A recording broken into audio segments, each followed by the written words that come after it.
لا إله إلا الله لا إله إلا الله لا إله إلا الله محمد رسول الله أبدأ باسم الواحد حمدا له بالعابد صلى على محمد والآل وسلام الله أدعوك يا مولا لنا بأهل بدر بدرنا محمد نبينا صل عليه يا الله.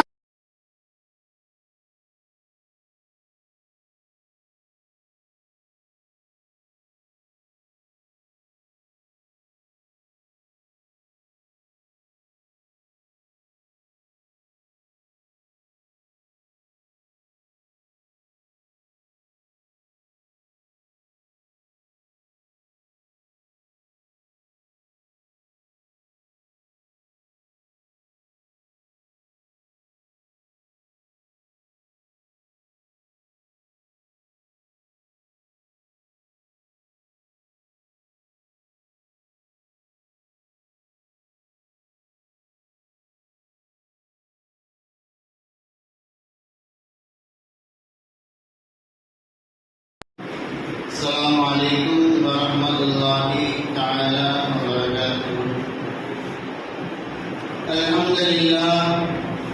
الحمد لله رب العالمين، والصلاة والسلام على خاتم النبيين وعلى آله الطيبين وأصحابه الطاهرين والمسلمين والمؤمنين كلهم أجمعين، أما بعد، فأعوذ بالله من الشيطان الرجيم. بسم الله الرحمن الرحيم. وجعلنا من بين أيديهم سدا ومن خلفهم سدا فأغشيناهم فهم لا يبصرون. صدق الله العلي العظيم وصدق رسوله النبي الكريم، ونحن على ذلك من الشاهدين والشاكرين. الحمد لله رب العالمين.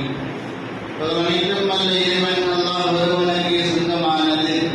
அரவிநாயகம் முஹம்மது முஸ்தபா ரசூலை கரீம் ஸல்லல்லாஹு அலைஹி வஸல்லம் அவர்கள் மீதும் அவர்கள் காட்டித் தந்த வழிமுறையின் பிரகாரம் தன்னுடைய வாழ்க்கையை அமைத்துக் கொண்டு உலகத்திலும் வெற்றி பெற்ற உத்தம சத்திய சஹாபாக்கள், தாபிஈன்கள், தபஅ தாபிஈன்கள், வலிமார்கள், ஷுஹதாக்கள், சாலிஹீன்கள், நாதாக்கள், நல்லோர்கள், நம் அவர்கள் நம்முடைய குடும்பக்கார அனைவரின் மீதும் அல்லாஹ்வின் அன்பும் அருளும் என்றென்றும் நிலையாக நிலைத்து நிரந்தரமாக உண்டாகட்டுமாக. ஆமீன்.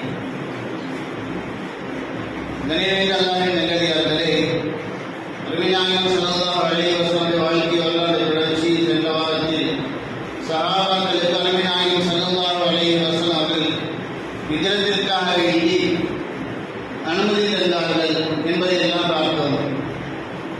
நபிநாயகம் ஸல்லல்லாஹு அலைஹி வஸல்லம் ஹிஜ்ரத்துக்குண்டான அனுமதி தந்த அந்த நேரத்தில் பலர் கூட்டமாக, குடும்பமாக, தனிநபராக, மறைமுகமாக மக்கள் முஸ்லிம்களுக்கு காப்பீடு தெரியாத வண்ணம் கொஞ்சமாக மதீனாவை சென்று அடைந்து விட்டார்கள்.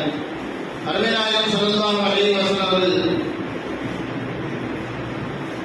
அபூபக்கரை சந்தித்துக் கொண்ட அந்த தருணத்திலே அபூபக்கர் ஹிஜ்ரத்துக்காக உள்ள அந்த பயணத்தில் ஏற்பாடு செய்து கொண்டிருந்தார்.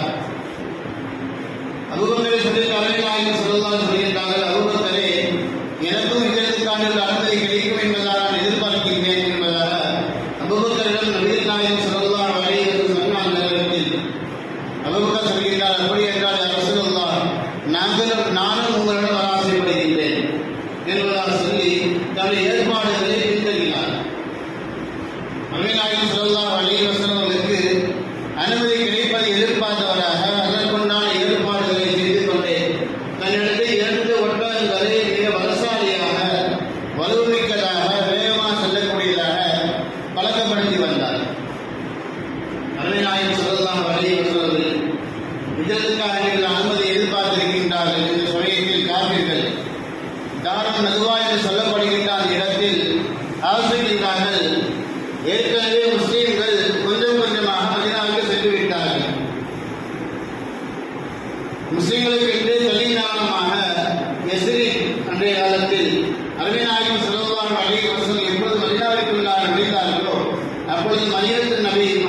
ஸல்லல்லாஹு அலைஹி வஸல்லம் அருமை நாயகம் ஸல்லல்லாஹு அலைஹி வஸல்லம் நகரம் என்பதாக அழைக்கப்பட்டதுதான் இன்றைய மதீனா என்பதாக சொல்லப்படுகின்றது. மதீனாவிற்கு அவர்கள் சென்று விட்டால் முஸ்லிம்களுக்கு தனி ஒரு சமுதாயம், தனி ஒரு நாடு உருவாகிவிடும். அவர்கள் ஒரு கூட்டமாக ஒரு படையாக உருவாகிவிடுவார்கள். அப்படி உருவாகிவிட்டால் நமக்கு ஆபத்துகள் அதிகமாக ஏற்படும். அது மட்டுமல்ல, நம்முடைய வியாபாரங்கள் அதிகமான வழித்தடம் மதீனாவாக இருக்கின்றது. நம் வியாபாரத்துக்கு செல்லக்கூடிய வழித்தடங்களில் முக்கியமான ஒரு நகரமாக மதீனா இருக்கின்றது. இத்தனை ஆண்டு காலங்கள் நாம் மதீனா வழியாக தான் பிற பிற நாடுகளுக்கு நாம் வியாபாரத்தை செய்வோம். இப்பொழுது மதீனாவில் முஸ்லிம்கள் ஆட்சி வந்து விட்டால் நம்முடைய வியாபாரங்கள், பொருளாதாரங்கள் எல்லாம் பாதிக்கப்பட்டுவிடும். அது மட்டுமல்ல, முஹம்மது இங்கிருந்து தப்பித்து எப்படி முஸ்லிம்கள் எல்லாம் சென்றார்களோ அதே போன்று இங்கிருந்து தப்பித்து நம்மை விட்டு அவர்கள் மதீனாவை சென்றடைந்து விட்டால் அருமை நாயகம் ஸல்லல்லாஹு அலைஹி வஸல்லம் மக்களின் உள்ளங்களை கவரக்கூடிய விஷயத்தில் தேர்ச்சி பெற்றவர். வார்த்தைகளால் மக்களுடைய உள்ளங்களை கவர்ந்து விடுவார்கள். ஏற்கனவே இங்கிருந்து சஹாபாக்கள் அருமை நாயகம் ஸல்லல்லாஹு அலைஹி வஸல்லுக்காக வேண்டி உயிரையும் கொடுக்க துணிந்தவர்கள். மதீனாவாசிகள் அதிகமாக போரை விரும்புவார்கள். போர் செய்ய பயப்படாத மக்கள் அவர்கள். முஹம்மதுடைய உள்ளங்களை மாற்றிவிட்டால் நம் இங்கே போர் செய்ய அவர்கள் துணிந்து விடுவார்கள். தலைமைத்துவத்திற்கும் வழிநடத்தக்கூடிய அந்த விஷயத்திற்கும் மனிதனை மனிதனாக வழிநடத்துவதற்கும் தகுதியானவர் முஹம்மது. ஆக அருமை நாயகம் ஸல்லல்லாஹு அலைஹி வஸல்லம் அவர்களை நாம் இங்கிருந்து மதீனாவை சென்று அடைந்து செய்து விட்டால் நம்முடைய நிலை இன்னும் மோசமாகிவிடும். ஆகவே முஹம்மதை நாம் முற்றிலுமாக கொலை செய்துவிட வேண்டும் என்பதாக, மதீனாவுக்கு சென்றடைய விடாமல் எடுத்துவிட வேண்டும் என்பதாக தாருல் நதுவா என்று சொல்லப்படுகின்ற ஒரு இடத்தில் ஆலோசனை செய்யப்படுகின்றது. அது விஷயமாக ஆலோசனை செய்வதற்காக வேண்டி மக்கள் காஃபிர்கள் 14 நபர்கள் குறிப்பாக 20 மேலாக கலந்து கொள்கின்றார்கள். முதலாவதாக ஜுபைர் இப்னு முத்இம், அடுத்து அபூ ஜஹல், துஐப் இப்னு அதி, ஹாரிஸ் இப்னு ஆமிர், ஷைபா, உத்பா, அபூ சுஃபியான், இது போன்ற 14 நபர்கள். இவர்களும் இவர்கள் சார்ந்திருக்கக்கூடிய நபர்களும் ஒன்று கூடுகின்றார்கள். ரியானை ஒன்று கூடிய இடத்தில் இஸ்லாமை அழிப்பதற்கும், குறிப்பாக அருமை நாயகம் ஸல்லல்லாஹு அலைஹி வஸல்லம் மக்காவிலிருந்து மதீனாவிற்கு செல்லக்கூடாது, அதற்குண்டான ஏற்பாடுகள் என்ன செய்யலாம் என்பதாக ஆலோசிக்கப்படுகின்றது. மக்கள் காஃபிர்கள், முஸ்லிம்கள் ஒன்று செல்லக்கூடிய அந்த இடத்திலே ஒரு வயோதிகர் கனமான ஆடையை அணிந்து கொண்டு வருகின்றார், வருகை தருகின்றார். இவரை பார்த்த அந்த காஃபிர்கள் கேட்கின்றார்கள், நீங்கள் யார் என்பதாக. சொல்கின்றார்கள், நான் நஜ்த் நாட்டை சேர்ந்த வயோதிகன். நீங்கள் இங்கு ஆலோசனை செய்வதாக கேள்விப்பட்டேன். உங்களுடைய ஆலோசனையில் நல்ல முடிவுகளை, நல்ல பல ஆலோசனைகளை தருவதற்காக வேண்டி உங்களுக்கு சாதகமாக பேசுவதற்காக நான் வந்திருக்கின்றேன் என்பதாக சொல்கின்றார். யார் என்று பார்த்தால் இவரை சென்றிருக்கின்றார்.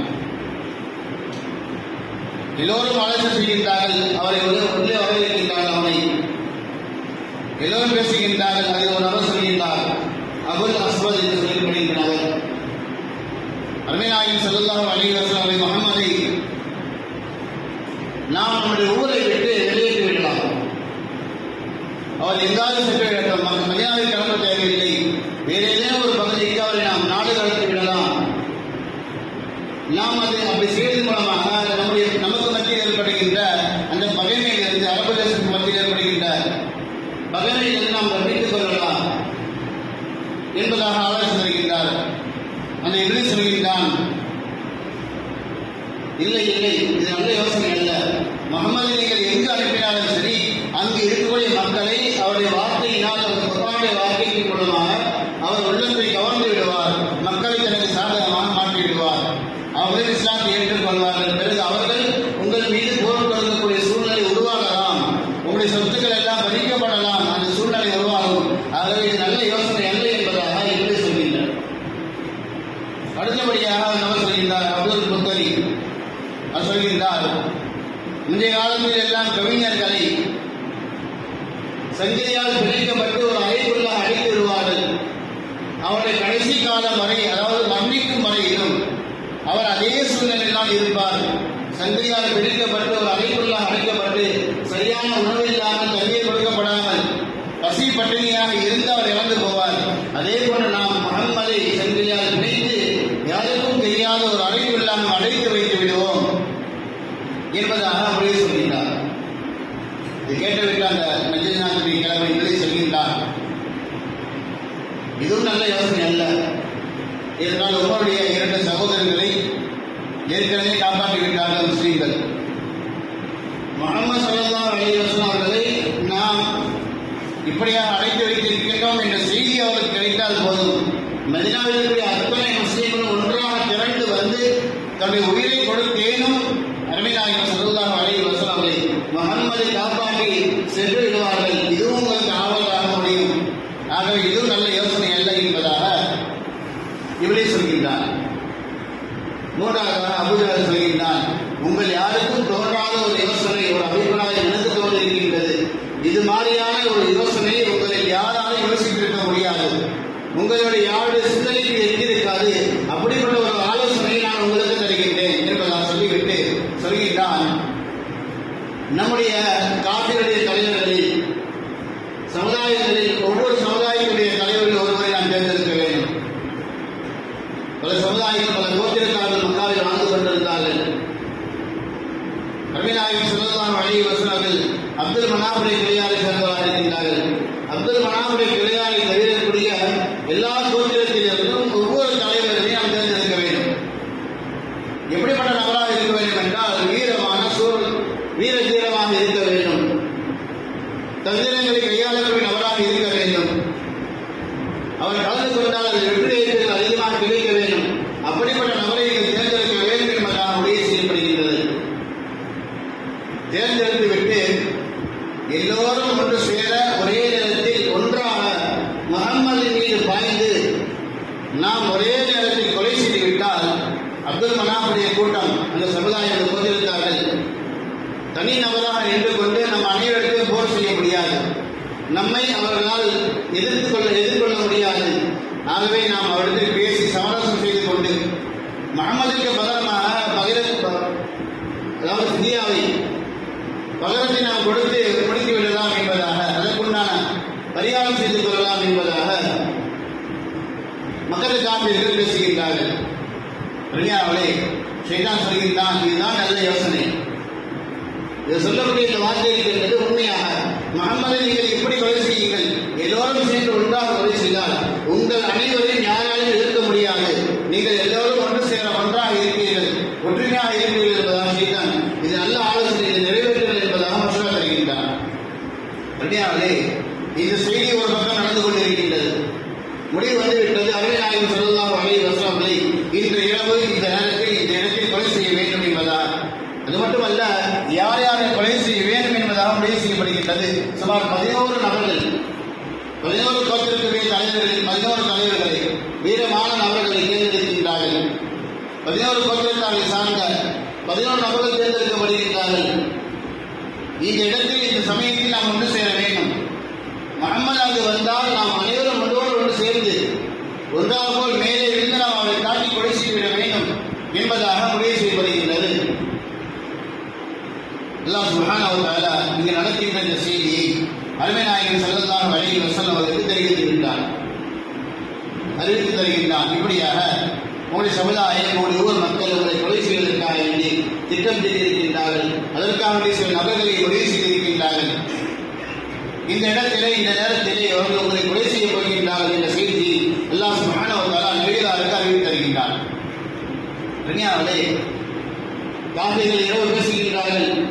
மறுநாள் காலை எதுவும் நடக்காததை போன்று, எதுவும் பேசிக் கொள்ளாததை போன்று சகஜமாக மக்காவில் உலாவி வருகின்றார்கள்.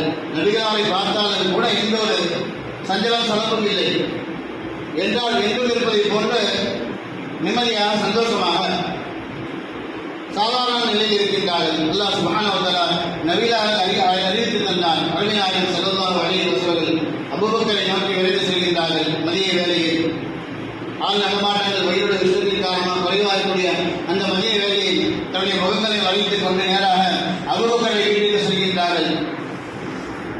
சென்றவர்கள் உள்ளே ஒரு அனுமதி கேட்கின்றார்கள். உள்ளே செல்கின்றார்கள். அருமை நாயகம் ஸல்லல்லாஹு அலைஹி வஸல்லம் அபூபக்கரை பேசுகின்றார்கள். அபூபக்கரே, அல்லாஹ் சுப்ஹானஹு வ தஆலா ஹிஜ்ரத்திற்காக எனக்கு அனுமதி தந்து விட்டான். நாம் இன்று இரவு ஹிஜ்ரத் செய்ய வேண்டும் என்பதாக சொல்லிவிட்டு அதற்கு நான் ஏற்பாடுகள் செய்யுங்கள் என்பதாக சொல்லிவிட்டு அருமை நாயகம் ஸல்லல்லாஹு அலைஹி வஸல்லம் வீட்டுக்கு வருகின்றார்கள். இரவு சூடுகின்றது, சூரியன் மறைகின்றது. நபிகள் பெருமானார் ஸல்லல்லாஹு அலைஹி வஸல்லம் தனக்கு அல்லாஹ் சுப்ஹானஹு வ தஆலா அறிவித்து தந்து விட்டான் என்ற செய்தியை யாருக்கும் வெளிப்படுத்தாமல் தனக்குள்ளாக மறைத்து வைத்துக் கொண்டு எப்படி காபிர்கள் தான் பேசிய விஷயங்களை மறைக்கின்றார்களோ அதே போன்று அருமை நாயகம் ஸல்லல்லாஹு அலைஹி வஸல்லம் தனக்கு ஒன்றும் தெரியாததை போன்று அன்றாட செயல்களில் ஈடுபட்டுக் கொண்டிருக்கின்றார்கள். சாதாரண நிலையில் அலியை உடன் அழைத்து செல்கின்றார்கள் அருமை நாயகம் ஸல்லல்லாஹு அலைஹி வஸல்லம். காபிர்கள் எல்லாம் இரவில் மக்கள் எல்லாம் தூங்கியது என்பதாக அந்த 11 நபர்கள் நபிகள் பெருமானார் ஸல்லல்லாஹு அலைஹி வஸல்லம் கொலை செய்வதற்காக உதவி செய்யப்பட்ட அந்த 11 நபர்கள் மக்கள் எல்லாம் மக்காவில் உணரக்கூடிய அந்த தருணத்திலே அருமை நாயகம் ஸல்லல்லாஹு அலைஹி வஸல்லம் தான் தன்னுடைய வீட்டில் தூங்கிக் கொண்டிருக்கின்றார்கள் என்ற எண்ணத்தில் அருமை நாயகம் ஸல்லல்லாஹு அலைஹி வீட்டை சுற்றி வளைக்கின்றார்கள். சுற்றி வளைத்து பதுங்கி அமர்ந்திருக்கின்றார்கள். ஒவ்வொரு ஒரு மூலையில் தனித்தனியாக யாருக்கும் தெரியாமல் பதுங்கி இருக்கின்றார்கள். எல்லோருக்கும் தெரியும் அருமை நாயகம் ஸல்லல்லாஹு அலைஹி வஸல்லம் தினந்தோறும் இஷா தொழுது விட்டு தூங்கிடுவார்கள். அதற்கு பின்பதாக அதிகாலையில் இரவு நடுநிசையில் தஹஜ்ஜத் தொழுகைக்காக வேண்டி மஸ்ஜிதுல் ஹராமில் தன்னுடைய வீட்டிலிருந்து செல்வார்கள். அதிகாலையில் ஆள் நடமாட்டம் இல்லாத நேரத்தில் முகமது தனியாக வரக்கூடிய அந்த தருணத்திலே நாம் அவரை கொலை செய்ய வேண்டும் என்பதற்காக வேண்டி அந்த நேரத்தில் நபிகள் நாயகம் ஸல்லல்லாஹு அலைஹி வஸல்லம் தன்னுடைய வீட்டிலிருந்து வெளிவரக்கூடிய அந்த நேரத்தை எதிர்பார்த்ததாக காபிர்கள் எல்லாம் சூழ்ந்து அமர்ந்து பதிவிருக்கின்றார்கள். அருமை நாயகம் ஸல்லல்லாஹு அலைஹி வஸல்லம் இரவு அலியிடம் சொல்கின்றார்கள், அலியை தாங்கள் என்னுடைய இடத்தில் படுத்துக் கொள்ளுங்கள், இந்த போரையை போர்த்திக் கொள்ளுங்கள், இன்ஷா அல்லாஹ் நாளை நீங்கள் என்னை சந்திப்பீர்கள், உங்களுக்கு எதுவும் நடக்காது என்பதாக அருமை நாயகம் ஸல்லல்லாஹு அலைஹி வஸல்லம் அலியிடத்தில் சொல்கின்றார்கள். அலி ரலியல்லாஹு தஆலா அவர்கள் நிம்மதியான உறக்கமாக விளங்குகின்றார்கள். பிற்காலத்தில் அதற்கு கேட்கப்படுகின்றது, அலியை காபிர்கள் எல்லாம் நபிகள் நாயகம் ஸல்லல்லாஹு அலைஹி வீட்டை சூழ்ந்திருக்கக்கூடிய அந்த சூழ்நிலையில் நீங்கள் எப்படி உறங்கினீர்கள் என்பதாக கேட்கப்படுகின்றது. எல்லாம் நபியை கொலை செய்ய முனைகின்றார்கள், நீங்கள் தான் உள்ளே இருக்கிறீர்கள், யாருக்கும் தெரியாது. அப்படி இருக்க அவர்கள் உங்களை கூட கொலை செய்யக்கூடும். ஆனால் அந்த நிலையில் நீங்கள் எப்படி உறங்கினீர்கள் நிம்மதியாக இருக்கக்கூடிய அந்த சொல்கின்றார்கள். நபிகள் நாயகம் ஸல்லல்லாஹு அலைஹி வார்த்தை இருக்கின்றது, நான் அவர்களை பார்ப்பேன் என்பதாக எனக்கு வாக்களித்தார்கள். அப்படி என்றால் எனக்கு எதுவும் நடக்காது என்பது என்னுடைய உள்ளத்தில் உறுதி. அது என்னுடைய உள்ளத்தில் ஒரு விதமான நிம்மதியை ஏற்படுத்தியது. எந்த ஒரு கவலையும் இல்லாமல், எந்த ஒரு சஞ்சலமும் இல்லாமல் நான் தூங்கினேன் என்பதாக அலி சொல்கின்றார். அலியை உறங்க வைக்கின்றார்கள் அருமை நாயகம் ஸல்லல்லாஹு அலைஹி வஸல்லம். அதிகாலை பொழுது அருமை நாயகம் ஸல்லல்லாஹு அலைஹி வஸல்லம் வீட்டிலிருந்து வெளியே வருகின்றார்கள். ஒரு கைப்பிடி மண்ணை எடுக்கின்றார்கள், காற்றின் மீது தூவுகின்றார்கள். அல்லாஹ் சுப்ஹானஹு வ தஆலா குர்ஆனில் சொல்கின்றான், وَجَعَلْنَا مِنْ بَيْنِ أَيْدِيهِمْ سَدًّا وَمِنْ خَلْفِهِمْ سَدًّا فَأَغْشَيْنَاهُمْ فَهُمْ لَا يُبْصِرُونَ. அவர்களுக்கு முன்பதாகவும் அவர்களுக்கு பின்பதாகவும் நாம் ஒரு சுவரை எழுப்பி விட்டோம். فَأَغْشَيْنَاهُمْ நாம் நபியை அவர்களுக்கு முன்பாக மறைத்து விட்டோம். فَهُمْ لَا يُبْصِرُونَ அவர்கள் நபியை அவர்கள் பார்க்கவில்லை. அல்லாஹ் சுப்ஹானஹு வ தஆலா நபிகளார் காபிர்களை கண் முன்பாக செல்கின்றார்கள். இன்னும் சொல்ல போனால் தன்னுடைய கைகளில் இருந்த மண்ணை காபிர்களுடைய தலையில் தோற்றுகின்றார்கள். அதுவும் கூட தெரியாமல் நபி வருவார்கள் என்று எதிர்பார்த்தவர்கள் பார்த்துக் கொண்டிருக்கின்றார்கள். ஆனால் நபி கடந்து சென்று விட்டார்கள்.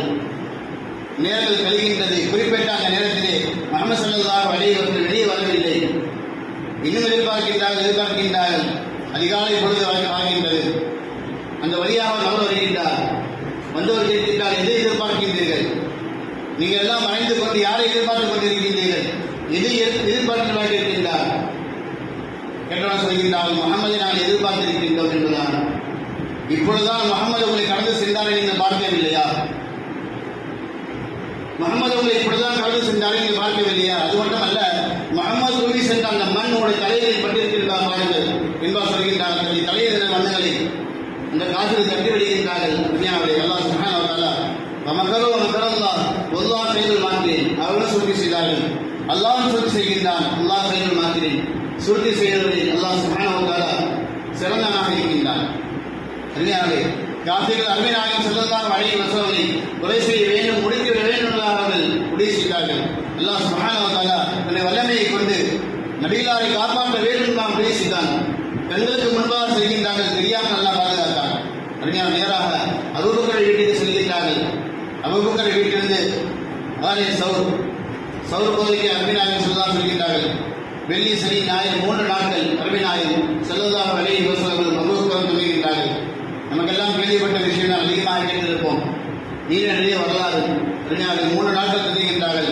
3 நாட்களுக்கு பின்பு மக்காவை தெற்கு திசையாக செல்கின்றார்கள். மதீனா வடக்கு பக்கம் இருக்கின்றது. ஆனால் தெற்கு திசையாக சென்று அங்கிருந்து மேற்கு வழியாக சென்று கடைசியாக மஸ்ஜிது குபாவை சென்று அடைகின்றார்கள்.